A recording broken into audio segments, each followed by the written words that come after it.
Hey guys, Matt from Rock 4x4 here, and I'm just doing a quick rundown video of the little 1985 Sierra or Holden Drover or Samurai, depending on where you're from. Little car that we've added to our stable along with the big patrol. We recently put the 16 valve G16B motor in, and it was a great little conversion. The old 1.3 was getting a bit tired, so over Christmas a friend of mine and I, we spent a few days popping it in, used the New Zealand adapter kit, and had to port over quite a few bits and pieces from the other car, but yeah, the Vitara motor went in and it drives just beautifully. One of my proudest little achievements is the 5,500 pound winch that Brett from Rock 4x4 helped me install in the front bumper. Hidden fitment. Another unique thing about it, we've got the indicator headlights as well from eBay. Very fancy. Had to put in extra looms for those so that they'd play, but they do look really cool when they're on, and they're a hell of a lot brighter than the standard. So these are a negative 10 degree, I believe, rim, and it's just enough to stop on the narrow track leafies the front from scraping the leaf spring when you turn on full lock.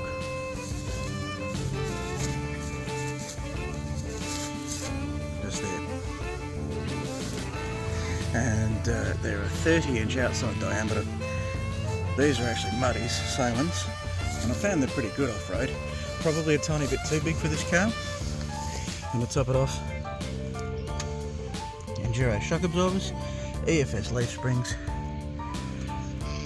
which honestly are a bloody tall ride, and a set of extended shackles in the front.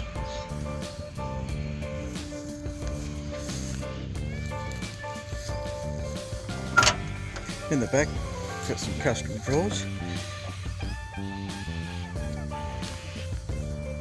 custom exhaust with a muffler and a hot dog to try and keep it down a little bit, and I can tell you it's still pretty loud with the 1.6. Under the bonnet, she's still pretty raw. We've got the 1.6 litre that we just installed over Christmas, which has been going really well so far. It just doesn't like idling yet, which we've got an O2 sensor coming and probably some new injectors, but runs beautifully.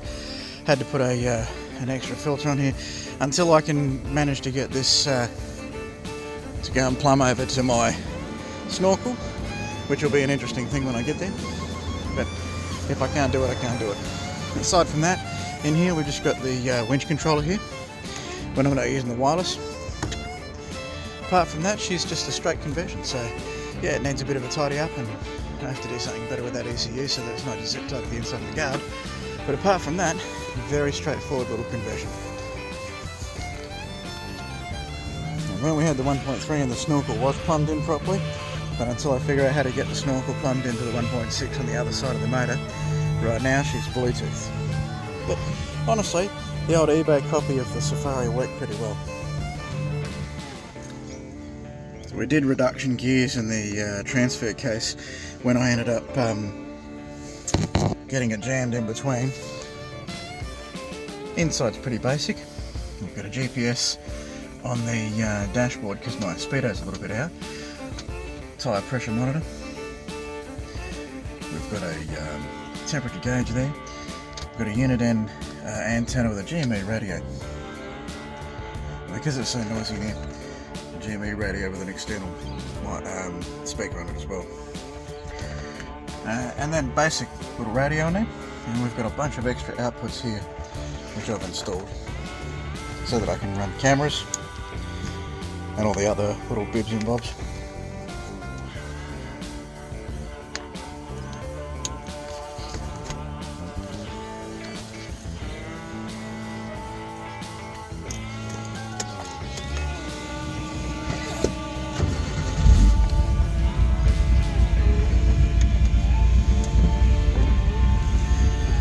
That you can hear is under here. It is my aftermarket fuel pump, and it is absolutely positively going when I get the tank in, so I can put the pump in the tank, so that's all I hear instead of that. Right now that's wrapped in foam.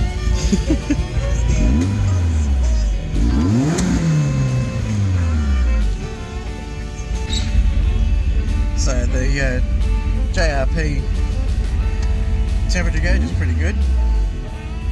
I'm not sure if the video is going to pick it up because of the LEDs, but yeah, it's pretty accurate. Definitely a lot better than the factory gauge.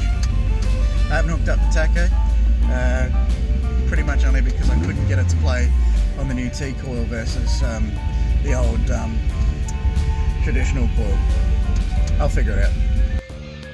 So that winds it up for the build walkthrough for the little blue box.